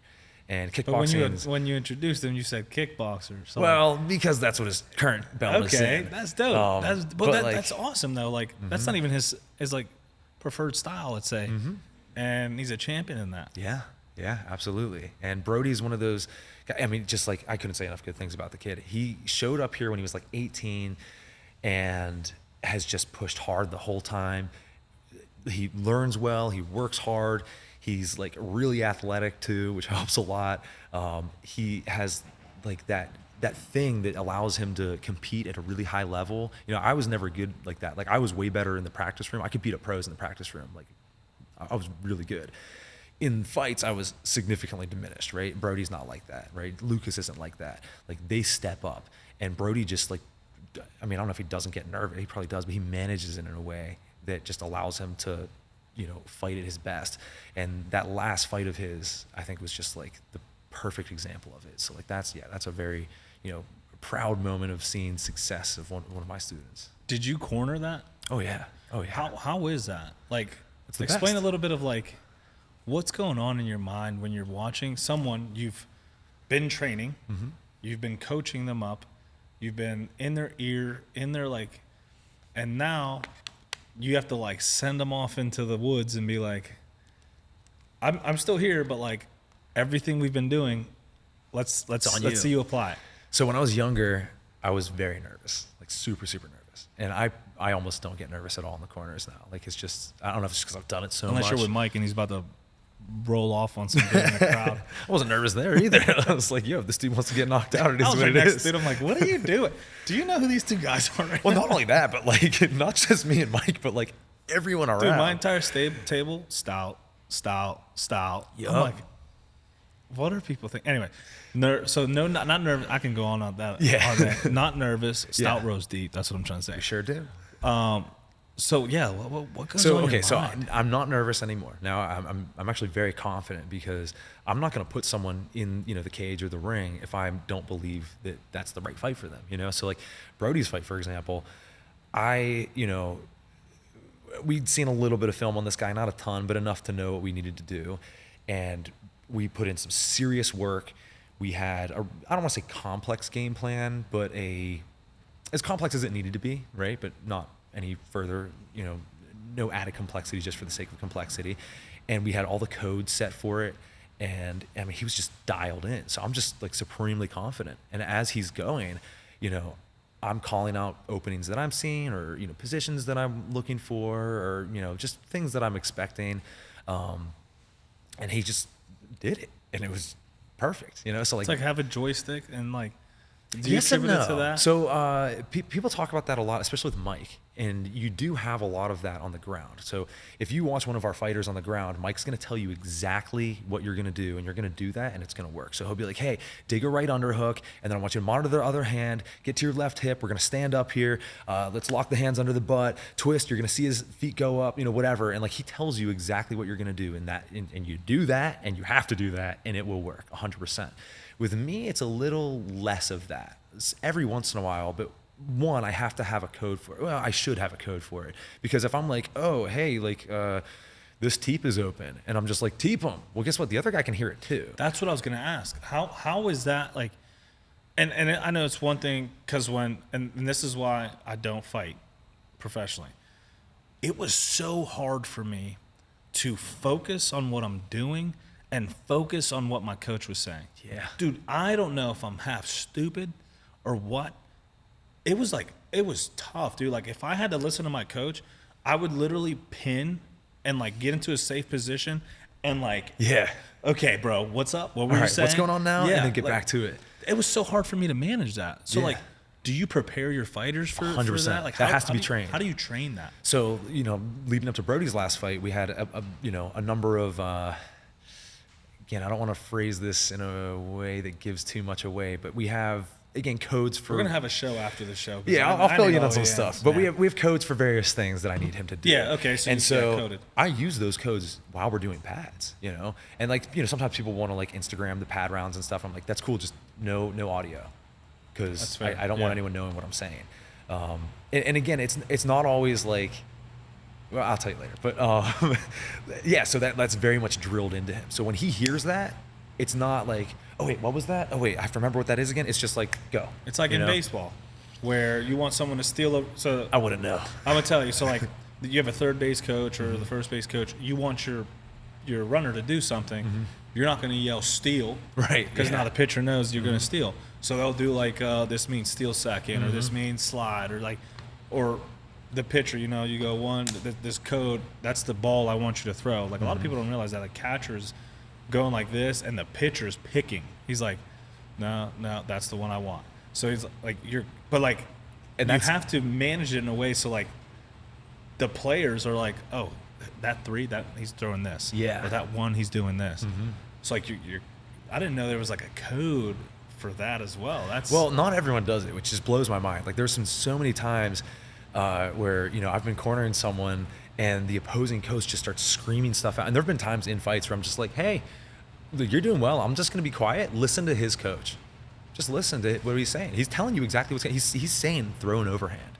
Like that's so stupid. Like we can all hear Well, so it. yeah, when I go to the fights, I'm literally listening to that on the other side, and I'm like, always thinking to myself, like, obviously he's listening, the other person's listening too. Yeah. It's like, so, I'm going to, but like, do you try to defend that, or are they misleading you?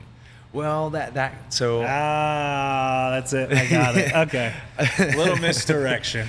there is some of that sometimes.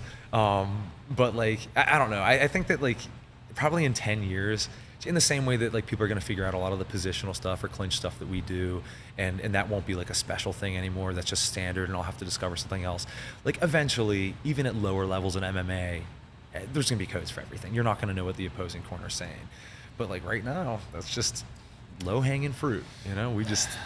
So. And then when you think you got it figured out, well, switch it up. Exactly. Interesting.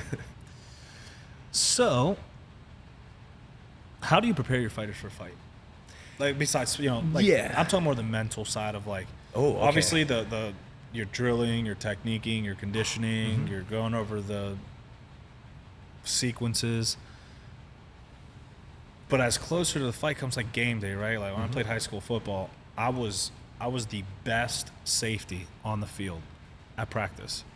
As game came, I started going in my head. I'm like, Bob, but this is Cathedral Prep. Like they're undefeated. They're big. They're huge. They're a big school. Like kids get scholarships together. I'm in a city school. Like all these things start going in your head. I'm sure that happens in the fight world too. Like do you notice when your fighters are like second guessing or not second guessing, but like but not necessarily managing their nerves as well. So yes, on the one hand, I've been super lucky that like a lot of our fighters are just like shockingly good at managing that, and I don't know if that's just the confidence they have from training here, but like it's unbelievable. Even first fights like Tom McCarthy or Will Moriarty or like all these guys, it's shocking how calm they are going into their first fight and how composed they are. So like, I don't want to take all the credit for like any of this because those guys are special, right?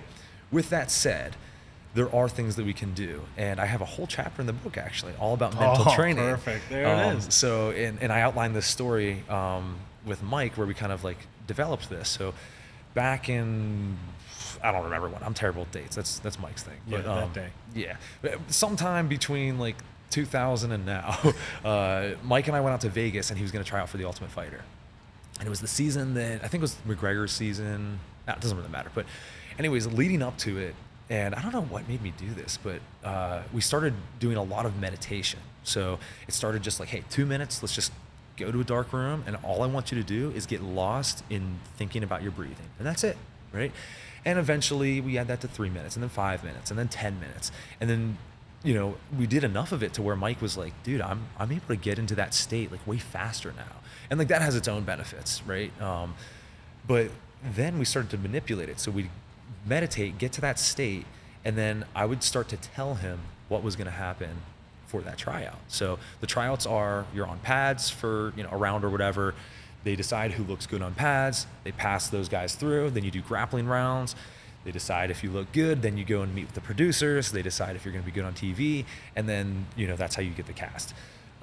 So I would start to tell them, like, hey, we're going to hit this, this, and this, and we're going to use these codes, and we're going to do this, and you're going to feel, the sharpness at the end of the strike, and you're going to feel this. And what we found was the more descriptive you could be, and the more that you could make that real in your head, the more you've lived that, and the more you could get that like nervous feeling. So, one time we did this, and he was like, dude, I felt like those butterflies. And I was like, yeah, that's perfect. Because think about it. The first time that you do anything is just terrifying. You're even going somewhere new, and you're like, I don't know how it works here, Yeah, that's true. So if we go through that multiple times in your head, this isn't the first time you're having this particular fight. Now this is like the 100th time you've had this fight. And when we got to the venue that the Ultimate Fighter tryouts were, then we went through day one and we mapped it all out. And so I would write things down. I knew exactly what color the curtains were here, and I knew what the rug looked like here. And smell's a great way to tie memory. So to get there, we had to walk past an oyster bar. So I put that into the language that I would use.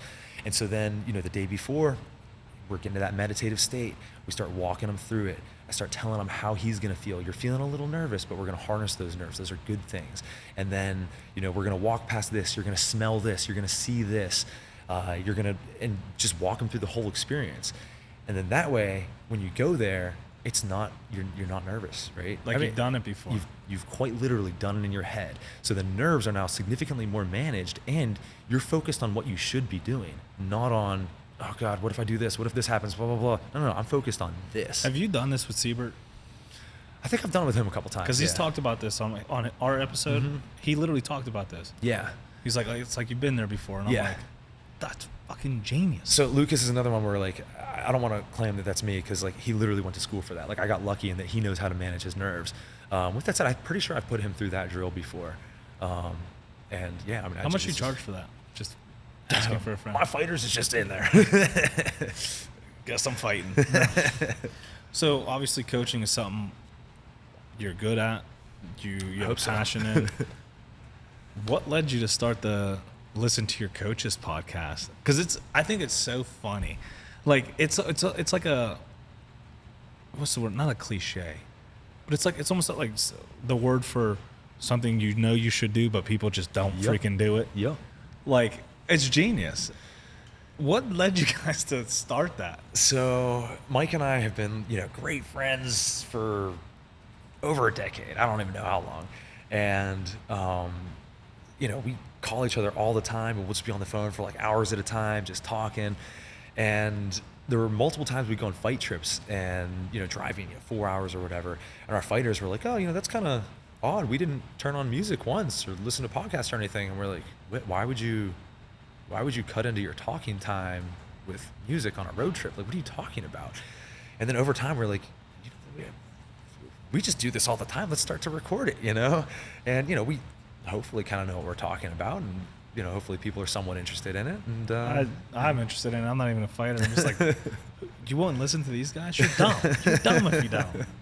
Are you guys just on YouTube or like all the YouTube right platforms? now? And that's, I've got to get it on like legit, like on Spotify YouTube's and legit, everywhere bro. and everything. We'll talk about it. We'll tell you how to get Yeah, there. I gotta. I mean, I know how at this point too. I just have to like sit down and do it. I'm so like not good at tech stuff. Maybe I can convince my wife to do it. She's great at all that, but Outsource it to your wife.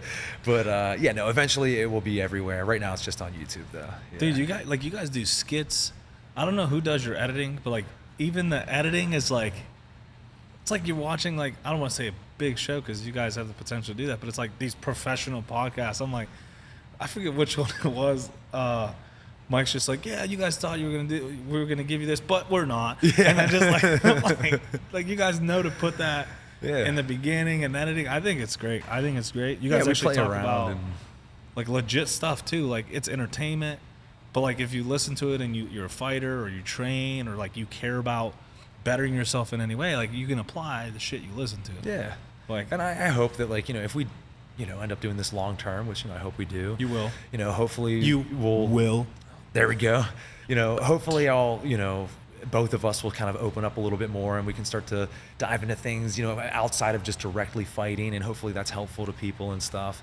I don't know. We'll just see where it goes. What are your future goals we just talked, we got to know you a little bit. I got a ton of them. We got, what's in the next 5 years, where do you see Will? I'm a big goal guy. I've got perfect pages and pages of overall life goals to hit by certain points, yearly goals, everything. It's all regimented. I'm very strict with that. At the end of the year, I sit down and I grade my goals, and I'm very into that. But and we didn't touch that at all. That's interesting. We didn't get onto it yet. That's I got all interesting. kinds of stuff. But so I would say in the next 5 years, I would like to have a fighter in the UFC. I would like to have a professional striker. I want to continue producing lots of amateur champs in striking and in MMA. I would like to grow the gyms. I would like to travel a ton. I want to spend more time with my friends and family and wife. And I have a little real estate business with my boy Chris. I want that to grow. And I want to write books. I don't know if all of that's going to happen in 5 years, but man, I got what's the one you're like, it's going to happen soon right now? Like the one you're like, this is what I would say, of those things, I would say probably getting a fighter in the UFC. Here's the thing people don't realize about that. It's so doable. It's so doable. Yeah, it is. But also, if you do what needs to be done. And I say that because people, especially today and age, it does not take much to be successful, because the majority of people quit, take shortcuts, and that's what people don't understand. There are more millionaires made today than there were people living in that, a median income today back then, if that makes sense. Millionaires are produced so easily now. You get a good camera, a good story, YouTube, monetized, millionaire. But what you see is the relentlessness, the relentless pursuit. If you do anything for long enough, it will happen. Mm-hmm. But integrity, good intention, and that constant push and pursuit. Yes. And that's what people don't understand. I tell people this, they're like, oh, I want to start this business. Dude, fucking do it. Oh, Go. well, it's... And I know it's easier said than done. And it's dude, my problem is I believe in everyone. I think there's greatness in everyone, bro. And sometimes it bites me in the ass. Sometimes, people look at me like, dude, I don't want to fucking build a business like you. I'm like, dude, I see, your idea is great. I'm sitting here, you're telling me about your podcast, and I'm like, bro, you could be doing this. Because when I see something in someone I'm ready to be like, yo, let's get this built. Let's get this going. But people are so let's look at it career-wise. I want to change careers. Mm-hmm. What do you want to do? Well, I want to go into sales. I want real estate. Mm-hmm. Okay, do it. Well, the market ain't too hot right now. So what? When the market drops in your 10 years in your career, are you going to quit? If you are, don't even fucking start right now. Don't even start. Mm-hmm. You can make money another way. You're just setting yourself up for disappointment. But if you stick with something long enough and push through it, something you have a passion in it specifically. Definitely. It's going to happen. You are doing this for the right reason. I can tell. That's why you're on this podcast. If it was a hype you up story, we would have been done forever ago. But if there's any place that can do it, it's Stout with the current coaching, the current atmosphere, the current culture, the current fight team. Yes. This is the moment, and I see this a lot in my life where I'm like, dude, in 5 years I'm going to look back and be like, wow, I was really doing that. But people don't live in that moment right now. You're living in the moment. I saw a sign the other day. I was having coffee and I saw a sign at the coffee bar, and I'm like, this is it. And it said, you're living in the good old days in quotes. That's so true. And I said that to my boy across. He's like, yeah, good old days. We're in a depression. We're at this, our president. I'm like, bro, when you're 60, you're going to wish you were this age. Mm-hmm. You're going to wish you were sitting at a coffee table. You're going to wish you were doing the shit you're doing right now. You're in the good old days. Everyone tells you when you're, a broke 20-year-old, oh, this is the best time. You're like, oh, but it sucks. And then it sucks. Oh, this was awesome. And then you're 60 and you're like, I should have been doing this. Have that main character energy. Mm-hmm. You guys, this team are in the good old days. I'm telling you, I can see it. And I see it in Britt. I see it in Lucas. I don't really know a lot of the other fighters.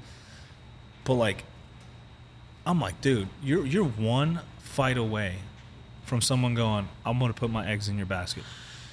So I was going to touch on that actually. So I agree 1,000% with everything you said, right? And it's definitely doable. The reason I don't want to put too much of a time goal on it is, especially in MMA, there's certain things, and obviously if you just go and crush everyone, you'll get to the UFC, right?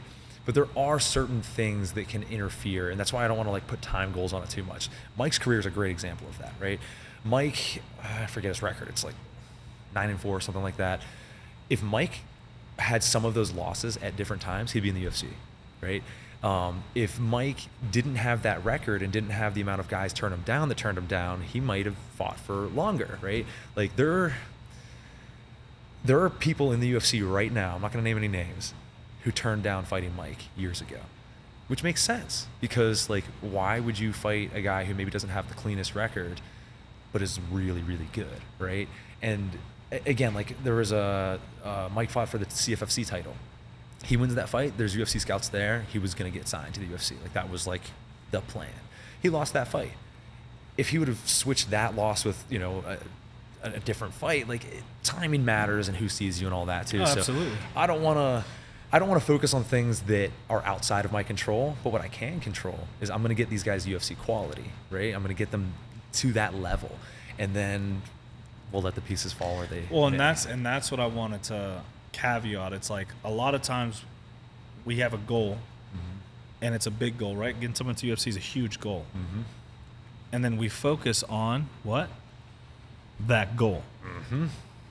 By focusing on that goal, we're now cutting corners. We're now maybe you don't have the best intention, or maybe your intention's still good, but you're going about it the wrong way because you're not focusing on the things you can control that lead you to that goal. Pushing a fight career too quickly, things like that. Yeah. Getting one of your fighters injured because you match them incorrectly, but this is the guy. This is the guy that's going to get you in there. Or overtraining, or whatever. Yeah. Yeah, and that's you can apply that with everything. Yeah. Like people always tell me like, "Oh, get an office." Like your podcast, get an office. I'm like, it's not my time right now. Like, it's not my time.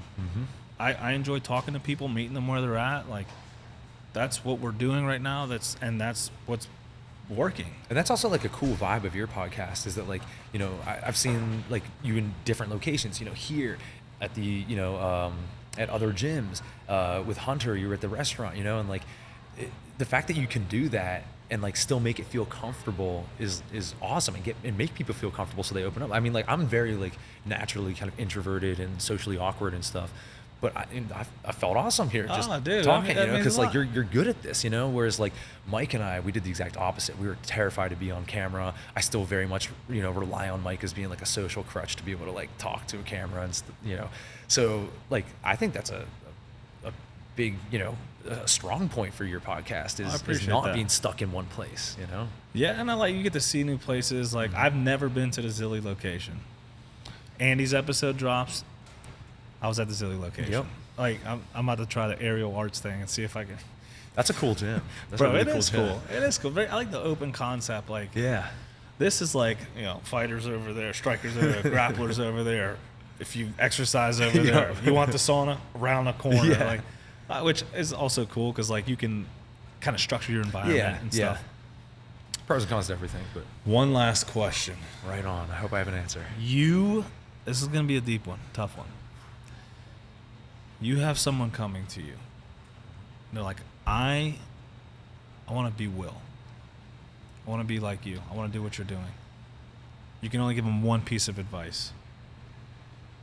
Ooh, that's actually kind of easy. What? Oh, okay. I would say first off, I don't. fucking hate that because when I ask that question, you're like, "Oh, dude, I have so many," and then other people are like, "Oh, easy, boom." What piece of advice would you get someone who wants to coach for a living and be monumental in the formation of people's fight careers and stuff? What's the only one? All right, so look, I have multiple answers, and I can make it more complex. Yeah, but, no, only so one. if someone says, "Hey, Will, I want to be you," I'm gonna say, number one, don't want to be me, right? Don't want to be anyone. I knew that was because coming. like everyone you look up to has something that's wrong with them. You know what I mean? And so like, don't aspire to be or don't aspire to be that person. Aspire to be like the best parts of them, right? The other thing is, and I want to say this is a Jerry Garcia quote, is don't be the best, be the only. I might be butchering those words a little bit, but that's kind of the sentiment. That's the premise, though. Right. So like, I am very much different than, I don't know, some of the great coaches that I met in Thailand, and I'm very different than, Six Gun Gibson, and I'm different than, all these other striking coaches, but I do what I do best. You know what I mean? I've developed my systems, and, certain athletes maybe don't, vibe with me like that. That's great. But the ones who do, it works, so develop your own way of doing things and be yourself, Be real. Be yourself. Yeah. Oh, that's good. No, because like we often fall in that trap of like, I want to be like this person. Like I was doing when I started this, they're like, "Oh, you're like Joe Rogan." I'm like, ish. Sure, some of it may, some may like overlap. That. Yeah, we do the same like, things. Yeah, we're interested in similar things. Probably won't find me talking about aliens on my podcast. I mean, it's interesting, but like it's not my focus. It's not you. Yeah, so I'm like, I get where you're going with that. I appreciate it. I know it came from a compliment, but like I'm just trying to be me, you know, and like I can only be the best at being me. And also people can smell inauthenticity, right? Like when someone's trying to be a version of someone else, it feels weird. You know, it's like when you're watching CGI and you're like, that's almost right, but it's not. Off. Something's Yeah. off. And so, you know, I could sit here and talk to you about fighting forever, and we could just keep going, and I'm going to be fired up the whole time because that's authentic. If you start talking with me about, like, I don't know, biochem, or actually like semi-interested in that, I don't know, something that I'm just like very much not interested in. I would have never guessed you for that, but as you said that, I'm like, I could see it. Well, I'm I mean, kind you of know, semi-interested in not that I'm like an expert or anything, but like I would like to learn about it, you know. But like if you were like, hey, let's talk about the NBA, I'm gonna be like, all right, cool. And like I'm gonna try to follow along, and I'll be like, yeah, you know, Michael Jordan was real good, and you know, there's a bunch of tall dudes and they're real athletic, but like, I just don't Extra thigh care. muscles. Yeah, like it's just not interesting to me. So like, I try to avoid those things in my life. You know, I think authenticity is really, really important. You heard it here, folks. Well, bro, I could not. You came like highly recommended, and you were a dude I wanted to have on here. I just never knew when to put you on, when's the right. And then I just started going, when I can, I will. Yeah, when I can, I will. Oh, dude, these puns are. Anyway, his name is Will. For those of you, I did say that in the beginning, so I hope you're following with me. But I appreciate you for jumping on. I'm looking forward to like definitely fostering our relationship a little more. Absolutely. And this is the Relentless Project with Will, the strike guy from Stout. Thanks for having me. Of course. All right, later.